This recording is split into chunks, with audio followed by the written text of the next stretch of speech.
jacket खोल्नु भनेको त खोइ हेरौँ सानो सानै रहेछ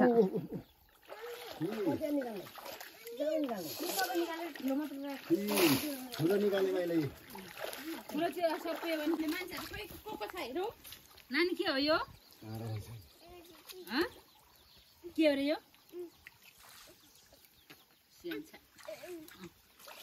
के हो यो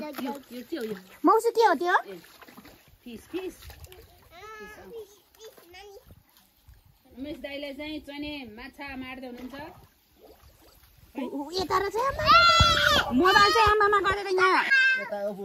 निबुवा खाइसकेपछि चाहिँ यहाँ माछा मार्नु त मर्को हुँदै हुनुहुन्छ अहिले माछा भोलि राँगाको मासु हिजो पठेक्रो अस्ति खसीको मासु खानु पनि कति सक्छ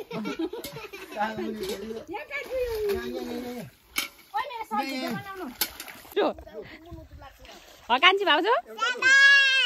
राक्षसै हुनुहुन्छ नि पस्नु बित्तिकै एउटा ज्याकेट खोल्नु ज्याकेट यता ल्याउनु न यता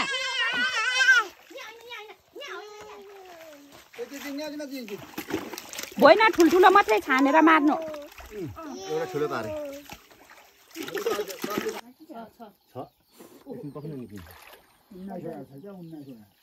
कति वर्षसम्म कति वर्ष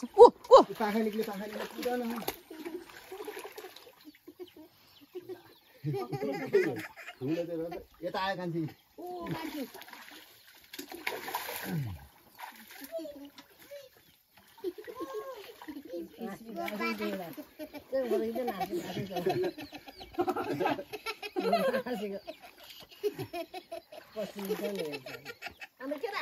माछा खानु कि नखानु मौसु खाने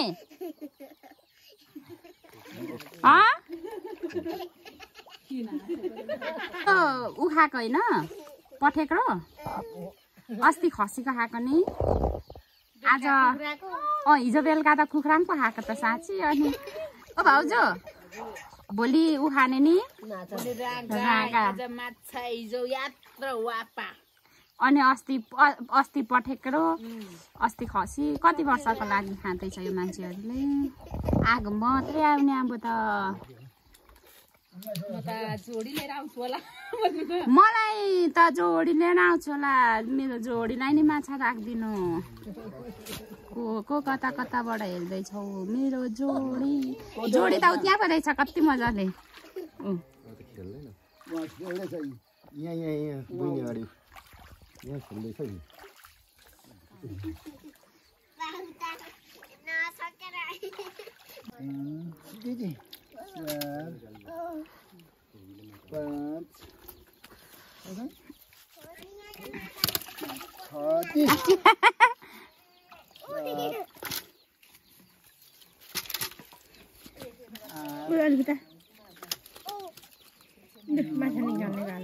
उ त माछा देखाउ न अहिले मलाई हात त धुन एकछिन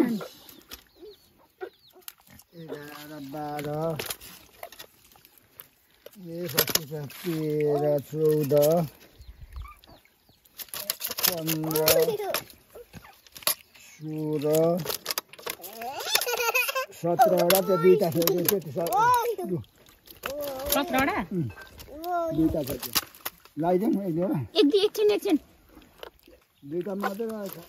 उ त्यो हरे बाल्टीमा लगाऊ न यस्तो हुन्छ त वहाँ दुईटा ला यति नै हो खोइ तिन कतै खेल्दैन त बाल्टीले भयो म त खोइ डुबुल कि त जता मरिहाल्छ नि तर्किन मर्यो खोइ निस्किहाल्छ नि पाखा रहेनछ यो उ जस्तो 19 रहेछ के यो के अरे मुङ्ग्री भए चाहिँ निस्कि मुनि नै बस्यो हिलोमा भए पनि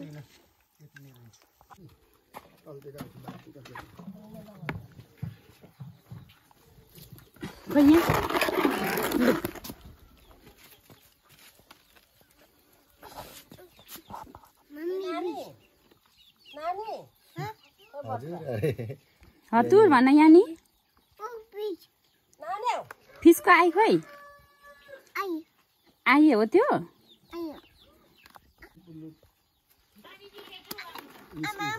है फिस आफै आम फाल्छ क्या अहिले सिजी हात गनाउँछ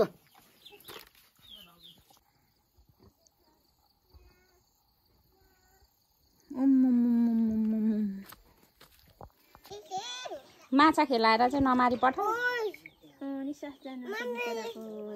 लगाइदिनु न पानी